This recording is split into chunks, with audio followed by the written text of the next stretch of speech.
Hi everybody, Jo here again. How are you doing? I hope this video finds you well. Thanks for popping in. Today I'm going to share something a little bit different with you, and it's this. It's a Halloween jar. Now obviously that's just the top, so you can see I've got a nice spider there. But if you look,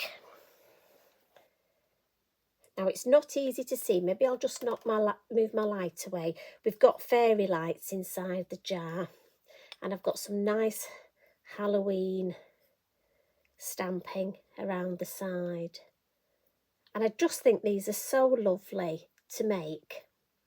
So I'm going to show you how I created this, and the idea is that at the extravaganza I'm going to have this on my table. I thought it would look lovely. Now this is Halloween, but I must just show you I've created a similar one for Christmas. I enjoyed it so much I wanted to create a similar design for Christmas look. So I've used my Christmas stamps. I've got one of the lodges, look. I've got nice snow. And the beauty of these, look, is that inside I've got my on-off switch. So I can just pop the lid back on. So what I'll do is I'll switch the lights off in this one. Look at that lovely spider's web. Put the lid back on. And I'll bring my light back in and I'll show you how I created it. I say it's just a fun project that I thought was lovely, and it's just recycling an old jam jar. You could use a bottle, anything. So what I've done, a few little things to start off with. I've just added some white paint and water to my jam jar. And what I did was I got a piece of kitchen roll, scrunched it up and just dabbed it so it gave it a bit of a mottled effect. And then I've added a little bit of green paint around the bottom, and that can be drying, you see. And also on the lid, what I tend to do, now these lights I bought online and they were very inexpensive, and I think there was about 10 in the box.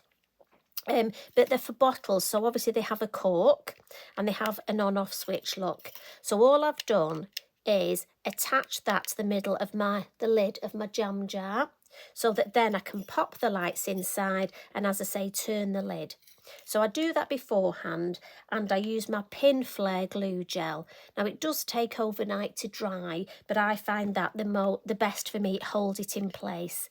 And also I've just added some decoration, some moss on top, and some of this lovely spider's web ready, and a spider. Again, you could decorate the top with whatever you wanted. So that's ready when I've decorated my jar to pop inside. Now, when it comes to the stamping, what I suggest you do is stamp on tissue paper. So you just want normal white tissue paper. Now you can buy this as gift wrap, or you can sometimes in those nice shops where you get expensive blouses, they wrap your blouses up, well, I believe, in tissue. Now you stamp on the tissue, but make sure you have got some paper underneath, because if I show you, use a permanent ink as well. So I'm using my VersaFine, and I'll just stamp the Cauldron for you. Now obviously the ink will go through, so do make sure that you've got copy paper underneath. And all you do is stamp. Now you could use different colours ink if you want. I've just gone for the black, the Nocturne. I would stamp the images and just give them sort of 10 minutes to dry. So this is one of those projects where for me, I glued my lid and my lights last night, so they're nice and dry. And about 20 minutes ago, I added the paint onto my jar. So basically, while that's drying, I could do my stamping, and then I would leave my stamping to dry. So I'll put that to one side.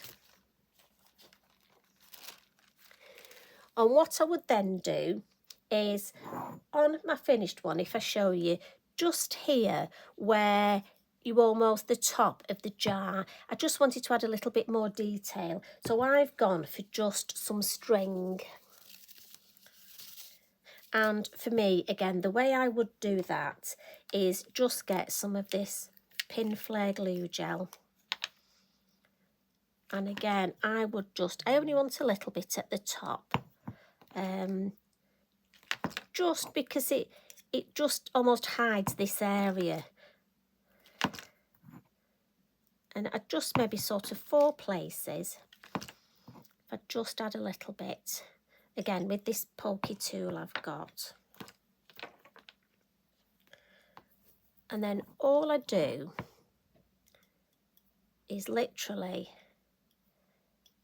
thread it round and twist. Now again, you could use, if you'd got a specific twine you wanted to use, for Christmas you could use ribbon. I don't know, there's just something about string that I like, but I know some people aren't a fan of string. So again, you could use, like I say, a decorative ribbon. I mean, you could just paint to the top if you wanted. I just wanted something almost to finish it off at the top. And I just find if I just pat it down, look, that nicely. And then what I would do is cut that.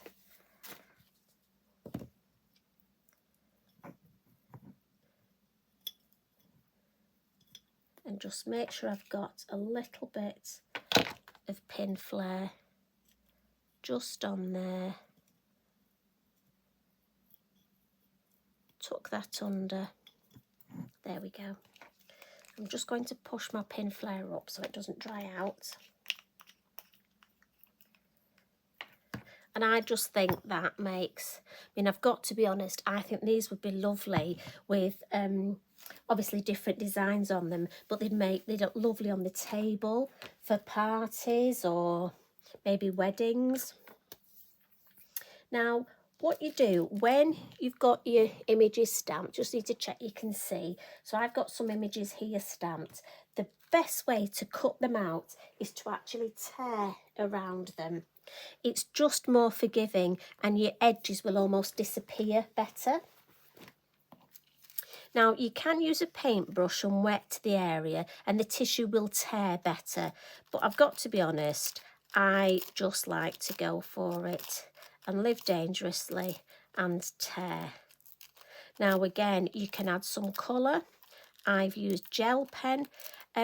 If you're going to use pencil, I would suggest using a pencil like a polychromo. I wouldn't use the Inktense because they will move with water. So just tear around the images like that, as I say, nothing too difficult. And then we're going to attach them to the jar. So for this, there's lots of different products on the market. You may have, there's a Slap It On product, any glue and glaze, a Mod Podge. I've gone for the Distress Collage Medium by Ranger, and this is the matte one. She says, you couldn't get the lid off then. So I'm just going to pop that there. And again, I've just got a nice paintbrush. Now, my suggestion is we'll put the lodge on first. Take a little bit of your matte medium, just pop it on the jar. Then I'm just going to take my lodge and put that on. And once I put it on, try not to touch it with your fingers again. The tissue is quite delicate, and especially when it gets wet with the glue and the glaze, if you use your fingers, it might tear. So my suggestion is use your brush to actually attach and shape and almost brush outwards. Do the strokes outwards. Don't overwork it. Now, as I say, this is a glue and a glaze, so it will glue that in shape and also it will glaze on top. So next to the lodge, I'm thinking, let's have the cauldron. So again, we'll pop the cauldron down and just, now you see that's just moved slightly, but I don't want to use my hand. It may have to just be at an angle. That's Halloween, isn't it? Now I have added a little bit of glitter around these. Now I know, let's have flying towards that cauldron. What I think will look nice is if we have one of our dragons, look. So again, now you will take longer with this. Just take your time. Brush outwards, a little bit like, you know, when you're doing wallpaper and you brush outwards. Whoops, sorry, I think the brush just hit the... Now let's go around. Let's have... Turn that one that way, then we can have that dragon flying towards the lodge. Just a little bit more. You don't need a lot of this.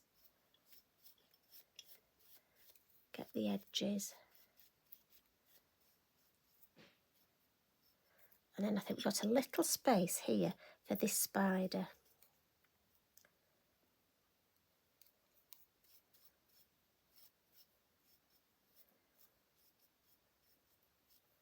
There we go.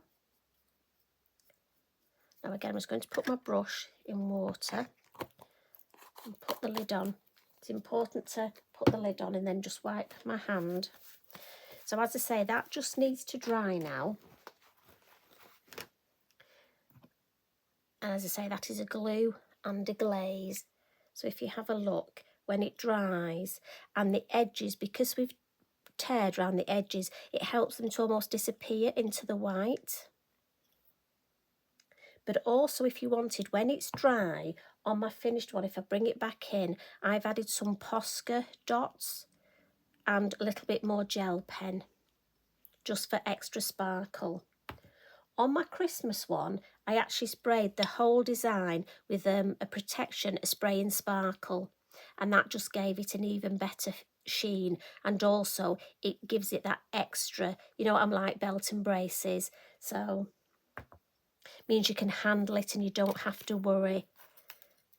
But let's just try, let's just put this in here, switch that on. I don't want to touch that too much, but if I very carefully, so there we go, that's this one finished. And if I just move that light away, I'm hoping you can see the lights inside. So when that's dry, I'll just add some lovely little orbs, some extra orbs. And that's it really. So that didn't take long, did it? So that's that one. I'm going to have to stand that one up. I don't want to lie it flat because obviously the tissue's wet. I don't want to tear it. So I'll bring in, let's pop the lights on again. There's Willow the witch. She's going to roll, isn't she? Let's put a little pumpkin there to hold her. And let's switch the lights on inside the Christmas one.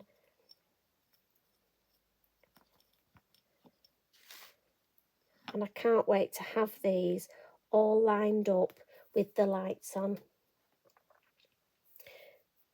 And again, this is a little bit of acrylic paint just for the snow. And really, you can just keep adding as much detail as you want. I've had so much fun creating these. So thank you very much for joining me today. I hope that inspires you, and it's something a little bit different. It's just another way of using our fabulous Lavinia stamps. You take care, everybody. Any questions, just message me or just add it on the question here and I'll be more than happy to answer. You take care, everybody. Love and hugs from me. Bye for now.